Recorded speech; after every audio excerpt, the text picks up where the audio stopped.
Yeah, yeah. So a lot of them we've already said. So this will be more of a summary, I think. But when I think about key learnings or pitfalls, is one is if you laid out the 5 levels on a bell curve, that would really be the way life happens.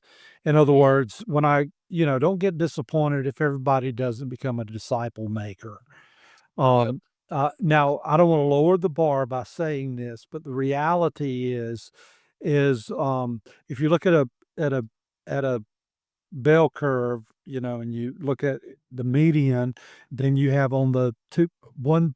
I don't know if you get all the stuff or not. I don't, but Yeah. a standard deviation or two out, then there's 16% on both sides. And to me, if you want to be a healthy church, you need about 16% of your people coming in that are pre-disciples and new disciples. And if you want to be a healthy church, you need about 16% of your people on the backside being disciple makers and catalytic disciple makers. And the bulk of people are going to be in that growing area.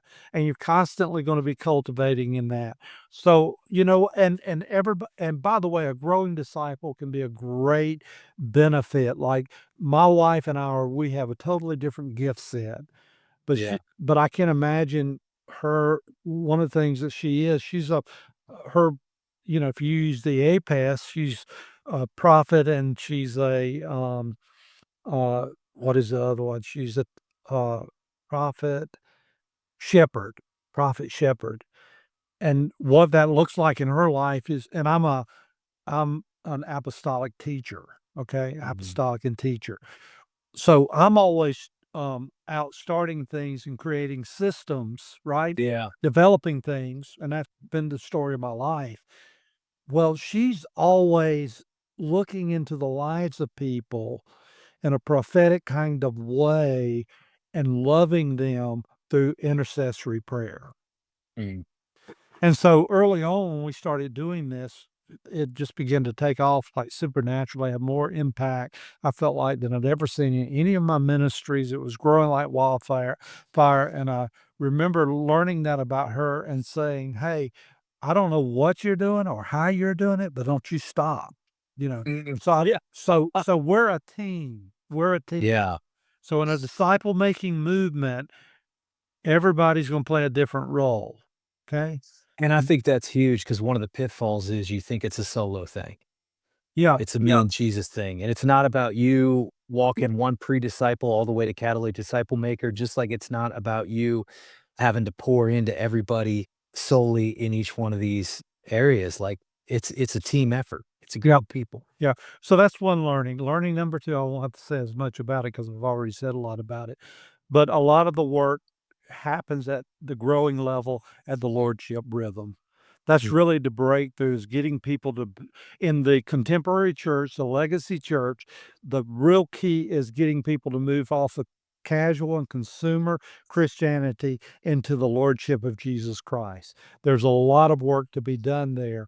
And we've basically oftentimes we inoculate them before we start the work, So it's hard to, you know, it's hard work. It's Mhm. really hard work. So that's one. I think I said it, but a key learning is the amount of time it takes, to make a Oh, yeah. disciple. So Yep. I would not even consider today spending less than 6 months to a year with somebody, you know. Um, And I think that's a really good learning because that was a tough one for me too. Like, I had to really die to bigger is better, faster is better, and I had to start realizing that, hey, small and slow, it can become big and fast, Yeah, but then and that's what also. happens. That's what happens. That's what people that are in movements, we haven't hit movements yet, but we see a lot of movement. And And some I'd days it say really speeds up. the other thing that really helps is just keeping an 80-20 ratio in mind, not the 80-20 everybody's used to, but rather, I like to say disciple making happens in an 80-20. 80% of it's scheduling, like you said, slowing down, being able to have your life in a position where Yeah, you can have space to make disciples, and then the other 20% is just having a plan, and it doesn't have to be a perfect plan. yeah, Um, but, like, if you're starting somewhere, if you're keeping those 5 principles in mind with how you're creating a plan to make disciples, like, you're gonna be in a much better spot. Yep. And it really is that simple. Yep, absolutely, no doubt about it. Well, hey, a couple other things, ones that I've put down, and like I want to say, like these five different milestones or levels that we talked about. Um, we are developing and have developed a variety of tools, meaning one tool does not fit all. Like we have a disciple maker's journal that we use that is really meaty on missionary practices, you know. Yeah. And then pre-disciple tools are really, really simple. They don't require much of you other than being willing to have a conversation, to consider. And then, like the growing disciple would be the heartbeat of where we spend a lot of time, and that is really grilling into the Lordship rhythm. So, and here's the thing is, once you develop your pathway, then you can begin, and once you begin to make disciples, like, we didn't know what we know now, we won't know what we know tomorrow, but Yeah. what we've learned how to do is contextualize tools, and we had to almost the it came to us in such a way from the Father that we've had to deconstruct it, de-engineer it to understand it over time. And by the way, which also leads to the fact that if we're not careful, we'll move from simplicity that he gave us back to complexity. But you Yeah. always the way it typically is gonna work, had this discussion with somebody, I think today or yesterday, was, we tend to make things very complex first, but we have to work till we get them to simplicity. So I would just encourage you, whatever phase you're in, if you're in that phase, get it to simplicity. The other thing I would Well, say, and I hear you saying too, and I don't want this to get lost. You learn by doing it. you learn by doing. You can't just keep picking up books and saying, "Okay, I'm gonna pick up the next discipleship book, the next discipleship book." Believe me, I got a bunch on my shelf. I got a bunch in boxes, and what I've learned is they're all pretty much saying the same thing. So at some point, you just have to decide to try something and put it into practice. Yep, absolutely. There's a reason we do what we do, and how we do it. And there is a lot of, what we would know as adult learning theory built into it. And not that we intended that to happen, but, that's sort of what that's what scientists do. They sort of figure out what God has done and give a name to it, Nice. So it's adult learning theory, but it's really just biblical discipleship, you know. Yeah.